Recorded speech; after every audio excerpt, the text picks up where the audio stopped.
Yesterday we introduced some new terms, 3 new terms in fact. The first one being electric potential energy. We defined that using gravitational potential energy as a reference. We said gravitational potential energy, at least the true definition, the general definition of gravitational potential energy, is the energy that's stored in a system of 2 masses a certain distance apart. You know that in physics 20, we said it's the energy due to an object's height above something else, right? We defined it in terms of one object. But that's because that height was usually above the Earth.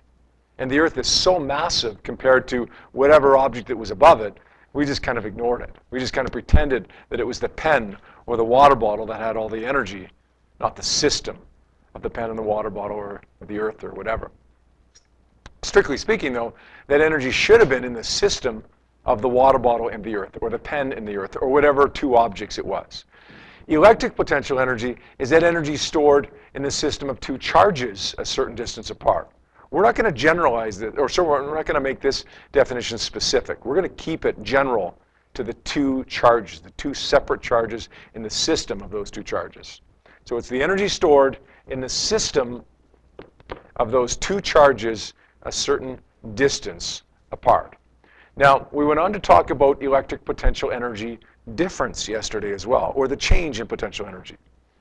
If potential energy is E, then potential energy difference is delta E. Now, delta E, as you learned yesterday, the change in potential energy, or the potential energy difference, is also equal to W, the work. So 3 terms now. Electric potential energy difference, and work. Energy is, or potential energy, is the energy stored in that system of 2 charges.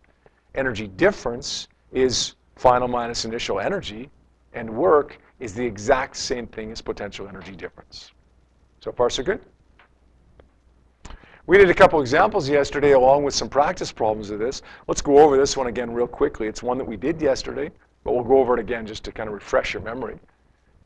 We're moving a small charge from one position to another. It requires this much work. We want to find out what the change in potential energy will be, or the potential energy gained. Okay, delta E. We know that W is exactly the same thing as delta E. So if W is 3.2, then delta E is also 3.2 times 10 to the minus 19 joules.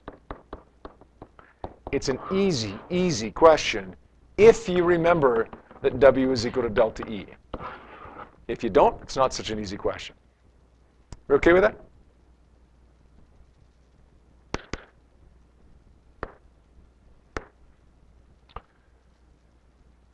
Today I want to extend that discussion about electric potential energy difference and work a little bit further.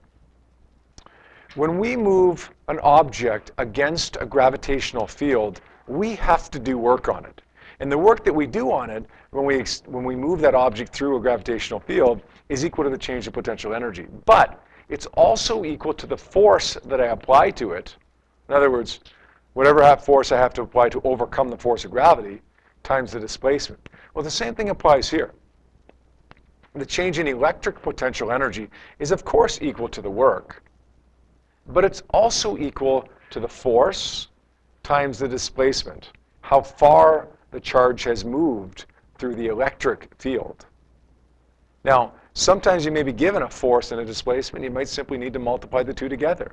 Sometimes you might need to find the force and multiply it by the displacement to get the work or the change in energy. There's 2 ways that you can find force. Depends on the context. First way is Coulomb's law, kq1, q2 over r squared. If you got 2 charges and you want to find the force that acts between those 2 charges, use kq1, q2 over r squared. If one of those charges is moving, multiply that force by the displacement, and you're going to get the change in potential energy or the work. Anybody suggest maybe the other way of finding electric force? Is there another equation we have with electric force in it? Yes. The electric field is equal to the force divided by the charge. That's my experiencer equation, right? If I rearrange that, I get F is equal to Q times electric field. So if you have the electric field strength that it's experiencing, multiply by the charge, that'll give you the electric force. Multiply that by the displacement of the charge, that's going to give you the work done. This one would be equivalent to multiplying the mass by the gravitational field to get the force that I apply against gravity. I don't think there's anything groundbreaking so far, right? Potential energy difference, work, which is the same thing as potential energy difference, and then another way to find work, force times displacement, with a couple of ways to find force in there if we don't already have it given to us.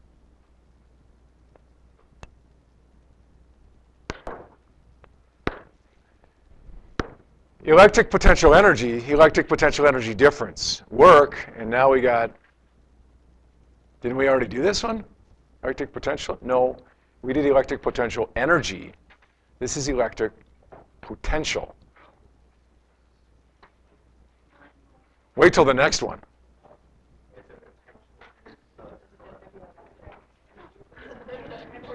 Let's say that we go to 7-Eleven and have a Slurpee. Okay, a large Slurpee has about 300 calories of energy in it. Daniel and I, because we're both watching our figures, decide we're gonna split a Slurpee. We're gonna share a Slurpee. The total amount of energy in that Slurpee is 300 joules. Or sorry, it's 300 calories. You agree with that? Okay. The energy per person, if we share that Slurpee, is what? 150, right? How do we get that? We divided it by 2. The total energy divided by the number of people, we got 150. Electric potential energy would be analogous to the 300 calories, the total amount of energy in the Slurpee. Electric potential would be analogous to the 150, the amount of energy per person. But of course, when we're talking about electricity, it's not really per person, right? It's per coulomb of charge. Electric potential energy is the total. Electric potential is the amount of energy per coulomb of charge, not per person now, but per coulomb of charge. So it would be the equivalent of 300 divided by 2, 150. Well, if we want to find the electric potential energy per person, or the Slurpee potential energy per person, Daniel and I are going to take the total amount of energy, the 300, and divide it by the number of people.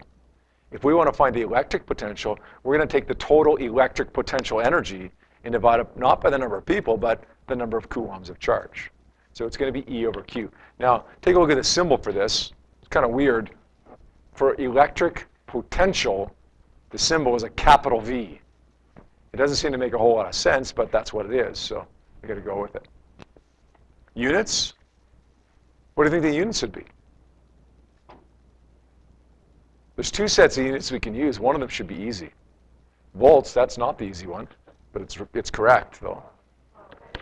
The other one is going to be a joules per coulomb, yeah. So a 1.5 volt battery is a 1.5 joules per coulomb battery. That means that there's 1.5 joules for every coulomb of charge, just like there was 150 calories for every person when we had the Slurpee.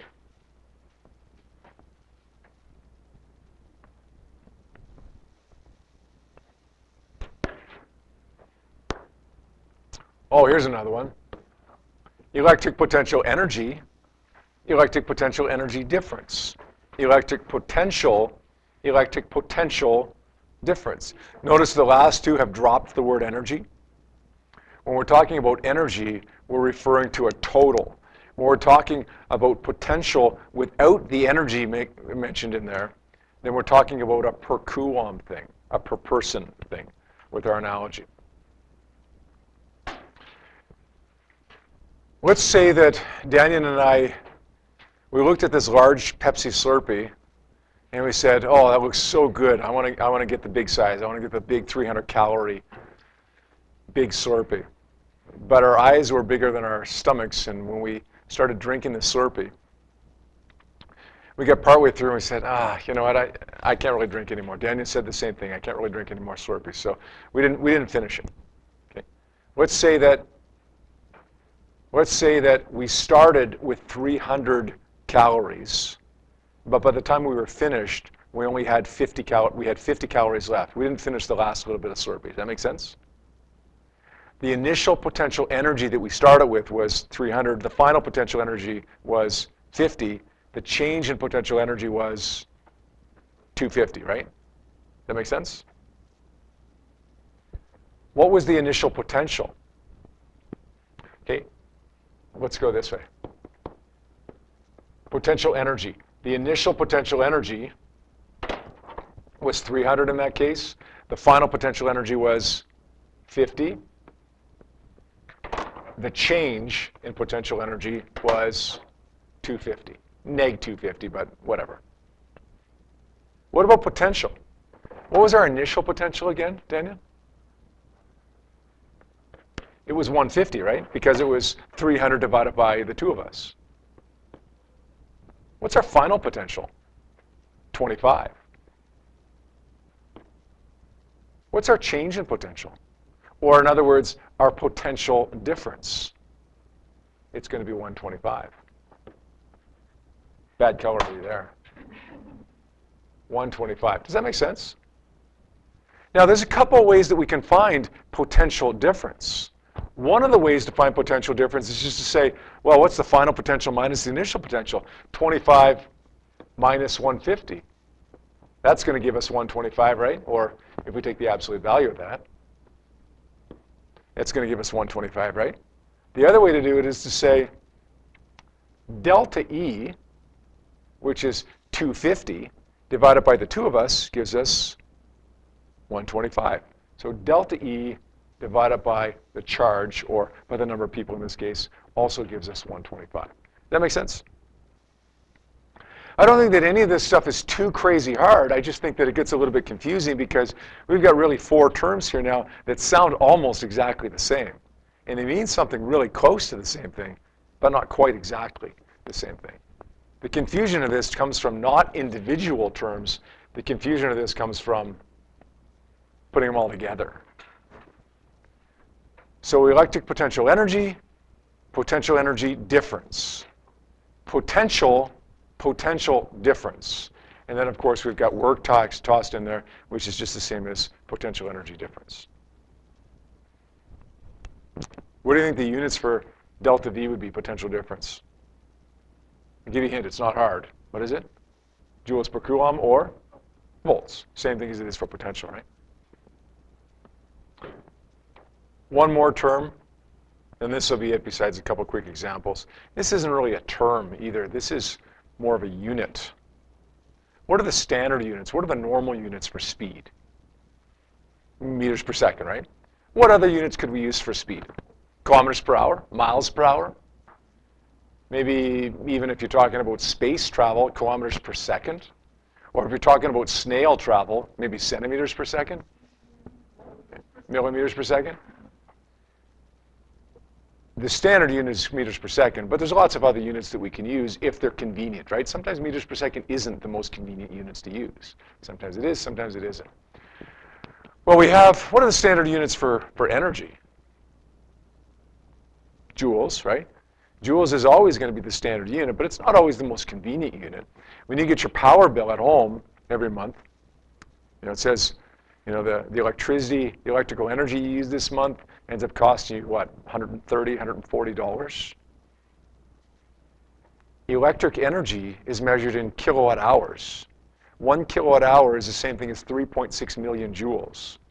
Joules is a standard unit, but when you're talking about electric energy, it's more convenient usually, at least the electric energy that you use in your house, it's more convenient to use kilowatt hours. Sometimes it's more convenient to use electron volts. An electron volt is defined as the amount of energy that's gained or lost by an electron when it passes through a potential difference of 1 volt.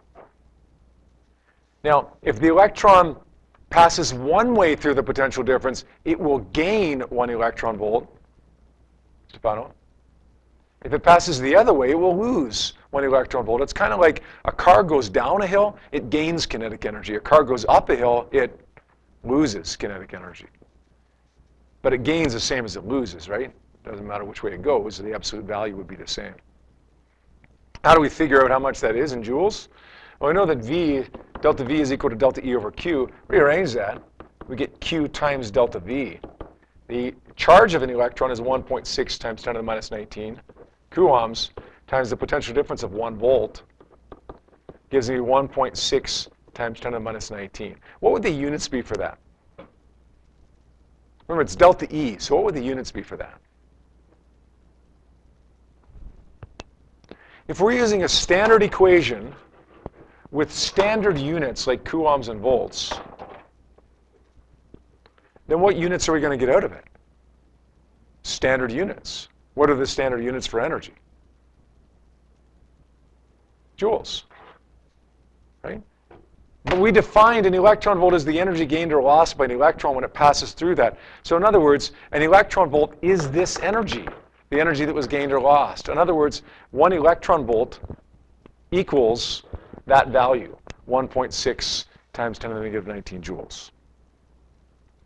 The good news is that conversion factor is on your data sheet. If you look at the inside cover of your data booklet, the left-hand side, about halfway down, it says 1 electron volt equals 1.6 times 10 to the negative 19 joules. All right?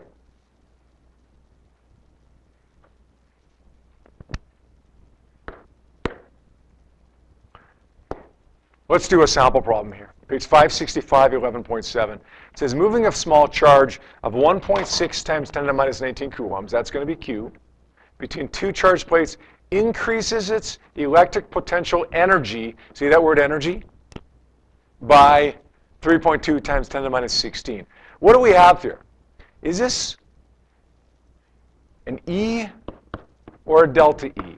Is it a V or is it a delta V? Is it energy or is it a change in energy? Is it a potential or is it a change in potential? It's a change in energy. So this is going to be delta E, right? We're looking for, what is this? Potential difference. I don't see an energy in there, so it's not going to be E or delta E. It's going to be delta V. Yeah, we're looking for delta V here, the potential difference. Okay, delta V is equal to delta E over Q. That's going to be 3.2 times 10 to the minus 16 joules, divided by 1.6 times 10 to the minus 19 coulombs. That gives us 2.0 times 10 to the 3 units.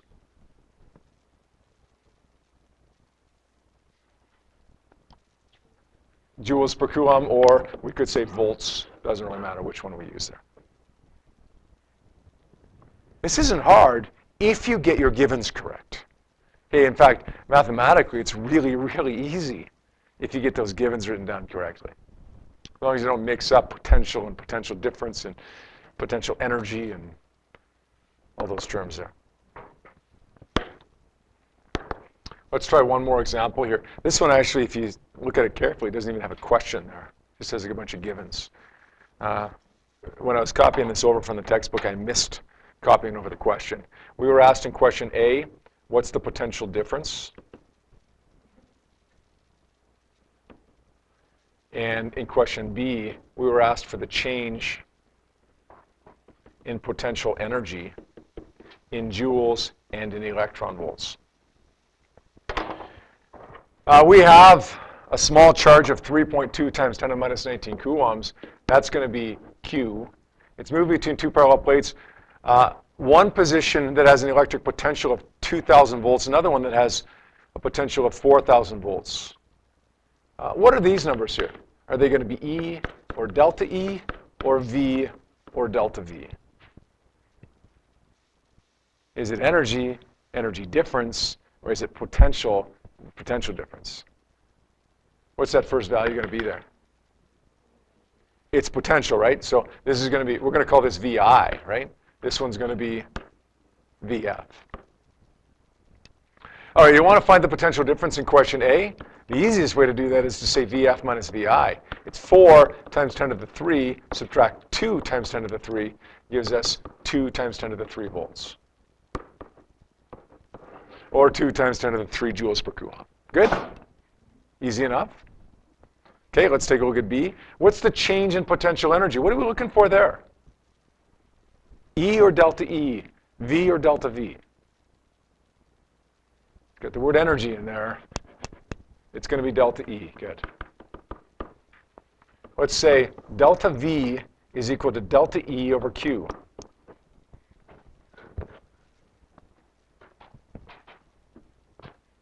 Let's rearrange that. Delta E is equal to Q times delta V. It's a charge of, I think it was 1.6, 3.2. 3.2 times 10 to the minus 19 coulombs times potential difference was 2 times 10 to the 3. Gives me 6.4 times 10 to the minus 16 units. Joules, the standard units, right? We've used standard units. We get standard units. Now, finally, we were asked to convert that to electron volts. Check on your data sheet. It says 1 electron volt equals 1.6 times 10 to the minus 19 coulombs.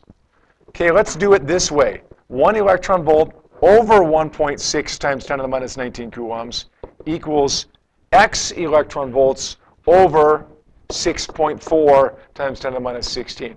Let's just use a ratio here.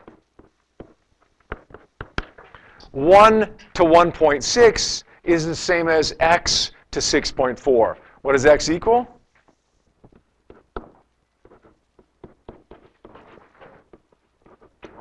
.0 times 10 to the 3 electron volts. Does that make some sense? Okay, we got through it. Phew. We got 2 bits of homework for tonight. They're both fairly short. The first one is page 565. The practice problem's on page 565. I believe there's 2 of them. And the practice problem's on page 566. I believe there's 2 of those as well. So it's 4 questions on page 565 and 566 due for homework tomorrow. All right? Yep.